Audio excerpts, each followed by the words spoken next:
Hello students, very good morning to all. Hope you are doing well. So students, you can see that today we are going to start our first video lecture for this class. So your first chapter we have already read on Google Meet. Now today we are going to discuss through these video lectures.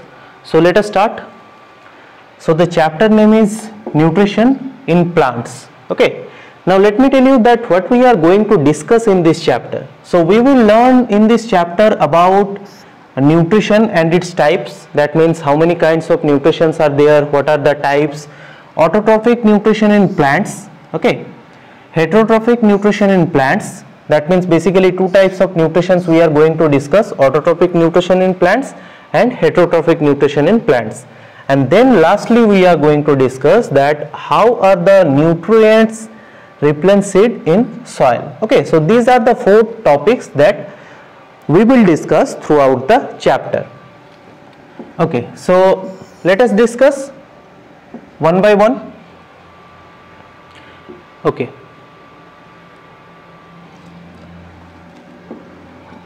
just have a look. So our first portion is that nutrition and its types. Okay, so first of all let us discuss what is nutrition, then we will go for the types. Okay, so basically the process of taking food by an organism and its utilization by the body is called nutrition. Okay, so in simple words we can say that the process of taking food by an organism and its utilization is called nutrition. Okay, so first of all the food we have to take, and if we utilize the food then we call the process as nutrition. So basically all living organisms need food for growth and development. Okay, this thing is very common that all the organisms, living organisms need food for growth and development, and the nutrients present in them, in the food, help them. Okay, so basically the nutrients, so these are the, you can say that work of nutrients, or you can say that how nutrients helps. Okay, so these are the points. What nutrients basically do? They basically build and grow their bodies. Okay, the nutrients basically, if they present in our body, if they present in the food, then they build and grow their bodies. Okay, they repair the damaged parts and fight against diseases, very important, and they provide energy. Okay, so these are the three basic terms that if a nutrient is present in our food that we are taking, so basically we will get these kind of things.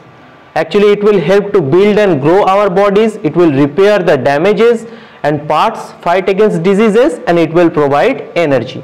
Okay, now we have also learned that the components of the food that are essential for our bodies are carbohydrate, proteins, fat, vitamins and minerals. Okay, so these are the very important, you can say, components that are very essential for our body. Okay, I am repeating that carbohydrate, protein, fats, vitamins and minerals. So basically these are called our nutrients. Okay, so basically all these things, carbohydrate, protein, fat, vitamins, minerals, all these are called as nutrients. Okay, the living organism shows two types of nutrients. We have already discussed, first is autotrophic nutrition, second is heterotrophic nutrition. Okay, so I hope students this part is clear. This is the very introduction part, very basic part of the chapter. Now we are going to enter the main course of the chapter. Okay, so let me rub all these things first. Okay, so we will start with autotrophic nutrition. Okay, so first we are going to start with autotrophic nutrition. So autotrophic nutrition means what? So basically the mode of nutrition in which living organisms make food for themselves, okay, from simple substance is called autotrophic nutrition. Okay, so autotrophic nutrition means what? If we break the words into two parts, auto and trophs, so basically auto means self and trophs means nourishment. Okay, so we call it as self nourishment. Okay, so autotrophic nutrition means when some living organisms can prepare their food by themselves. Okay, then we call it as autotrophic nutrition. So examples are green plants, are able to prepare their own food by using simple substances such as, you can say, carbon dioxide, water and sunlight. Okay, all of us have known that trees can prepare their own food by using these raw materials. Okay. Okay, therefore the plant shows autotrophic mode of nutrition. Very important. Okay, so the example of autotrophic nutritions are the plants. Okay, now if we go for the heterotrophic nutrition, so heterotrophic nutrition means what? Exactly the opposite of this, that human beings and animals, okay, human beings and animals can't prepare their own food, and hence they depend on food for others or by the plants. Okay, so this mode of nutrition is called as heterotrophic nutrition, such as animals and non-green plants. Okay, we will discuss in the chapter why we call non-green plants as heterotrophic nutrition, or why non-green plants can't prepare their food. Okay, so we will discuss this question later. Okay, so if we break the word same, hetero means other, okay, and similar tropes means nourishment. So if we can't prepare our food and if we have to depend on others for our food, then that kind of nutrition we call it as heterotrophic nutrition. Okay, so very basics part these are. I hope it is clear to you. You can say that these are the definitions of autotrophic nutrition and heterotrophic nutrition. Okay, so let us move to the next part, that autotrophic nutrition in plants. Okay, so basically our chapter is related to nutrition in plants, so basically we are talking 90% of the cases related to plants. Okay, so let us discuss that autotrophic nutrition in plants. Okay, we know that green plants prepare their own food. Now we will find out the answer of the following question, that in which part of the plant synthesis the food take place. Okay, how do plants obtain the essential nutrients? Okay, and how do they transport them to the place where food is synthesized? Okay, so these three questions basically we are going to find out the answers.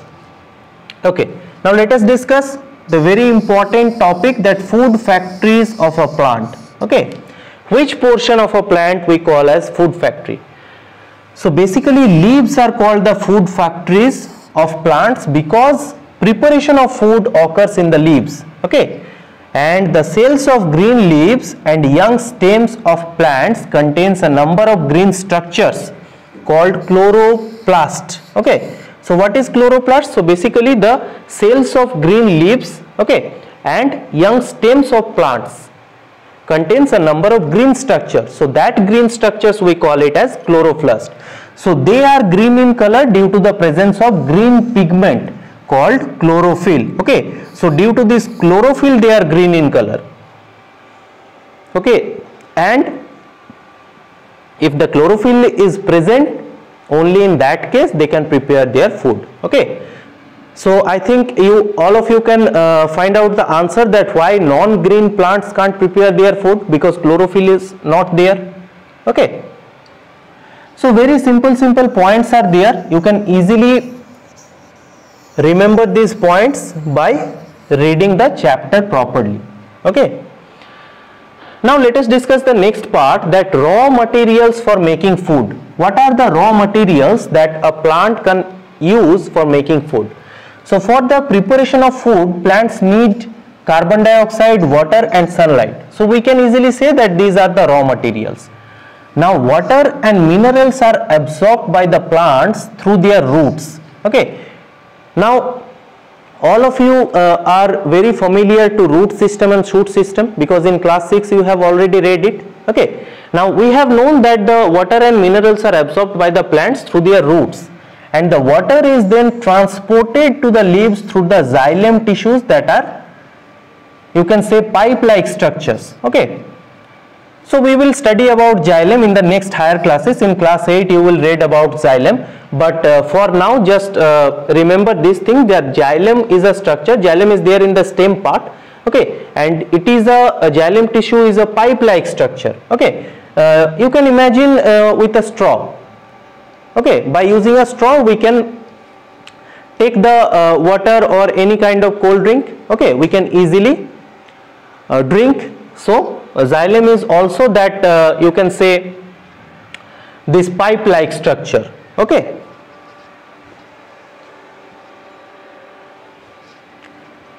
Okay, now nextly just have a look that carbon dioxide from the air is taken through tiny pores called stomata. Okay, stomata are very tiny pores which are present in the leaves. You can see here the picture. So if we magnify the picture, okay, by using a microscope, by using magnifying glass, so you can see that stomata openings are there.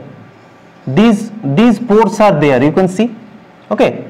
So basically these pores are present, plenty of numbers, numbers of these pores are present in a leaf, okay, and by using these leaves we call it as stomata. They take the carbon dioxide from the air. The stomata are present on the underside of the leaves, okay, on the underside, that means below the leaves, okay. These are surrounded by guard cells. Now what are the guard cells? You can see here guard cells are there. So these are surroundings. If this is the stomata, so basically these are surrounding by the guard cells. So this should be your guard cells, okay. Now the guard cells control the opening and closing of the stomata. So what are the work of guard cells? So basically the guard cells are there to control the opening and closing of stomata, okay. Now sunlight is captured by chlorophyll present in the leaves, okay. We have already discussed that without the presence of chlorophyll a plant can't prepare their food, okay. So chlorophyll is very much important. Now using the sunlight, green plants synthesize the food from carbon dioxide and water, okay, by, you can say, a process called photosynthesis, okay.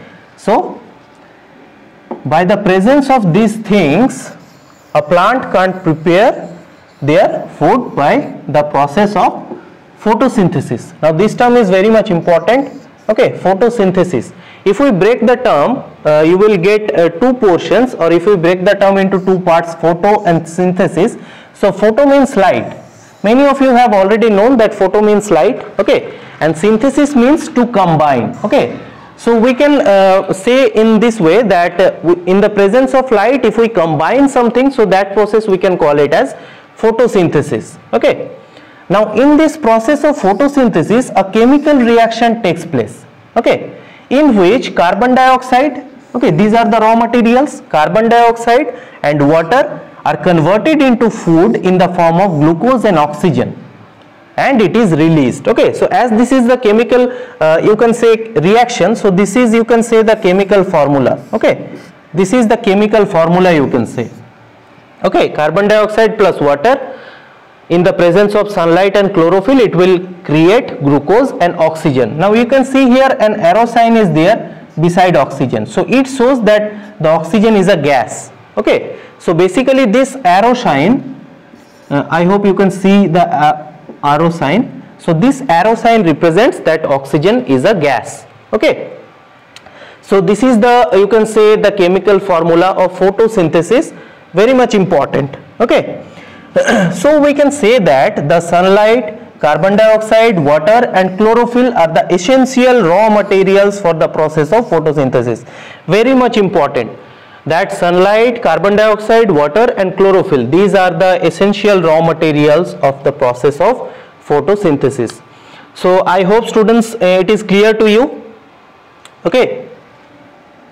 So let me rub all these things. What you have to do, students, you have to read the chapter again and again so that you will get a clear concept of the chapter, okay. Now just have a look that transportation of food in plants. We have already discussed it, that the food synthesized by the green leaves is transported to the other parts of the plant by a pipe-like tissue present in the stem. We have already discussed it.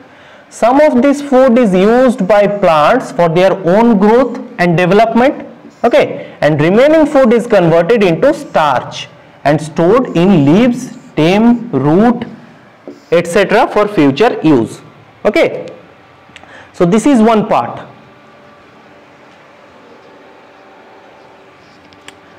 Okay, so I hope it is clear up to this.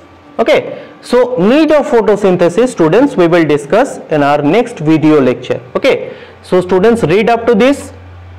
Okay, and I hope when you will read, the concepts will definitely clear from your side.